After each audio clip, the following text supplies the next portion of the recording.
கிளாஸ்ல உட்கார்றேன். கிளாஸ்ல உட்கார்ந்து சில மாதங்கள் கழிச்சு எங்களுக்கு இந்த அப்போ பாயிண்ட்ஸ் சொல்லி தராங்க.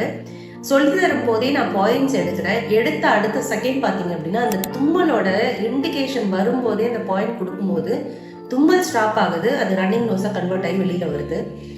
இந்த மிகப்பெரிய ஒரு விஷயம் பார்த்தீங்க அப்படின்னா இவ்வளோ கஷ்டப்பட்டுட்டு இருந்த நான் இது கியூர் ஆகி இன்னைக்கு எப்படி இருக்கேன்னா எவ்வளோ டஸ்ட் என்னை சுற்றி இருந்தாலும் நான் அசால்ட்டாக அது உள்ளே உட்காந்துருக்கேன்.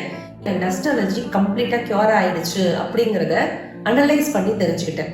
ஸோ இது எல்லாமே பார்த்து தெரியறதில்ல, கவனித்து தெரிந்து கொள்ளுதல். அப்ப என்னன்னா பார்க்கறது அப்படின்னு நம்ம சொல்லதான் நம்ம எதையாவது பார்க்கணும், ஒரு ரிப்போர்ட் எடுத்து பார்க்கணும் அப்படிங்கறத மைண்ட்ல ஓடிக்கிட்டே இருக்கும்.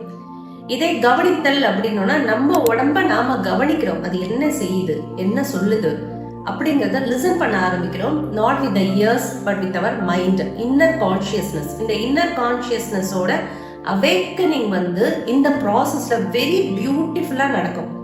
அது போக போக பாத்தீங்க அப்படின்னா உங்களுக்கு வேற ஒரு உலகத்தை அழகா காமிக்கும் உங்க கண்ணு முன்னாடி. இப்ப நீங்க இருக்கிற இந்த உலகத்தை தாண்டி எவ்வளவு ஒரு பியூட்டிஃபுல் நேச்சர் இருக்கு, பியூட்டிஃபுல் உலகம் இருக்கு, பியூட்டிஃபுல் வாழ்க்கை இருக்கு, உங்க உடம்புக்குள்ள எவ்வளவு ஒரு பியூட்டி இருக்கு அப்படிங்கறத இந்த டிராவல் போக போக போக போக ஒவ்வொரு அடியா நான் பார்த்திருக்கேன். இதை அனுபவபூர்வமா நான் சொல்லிட்டு இருக்கேன் உங்களுக்கு.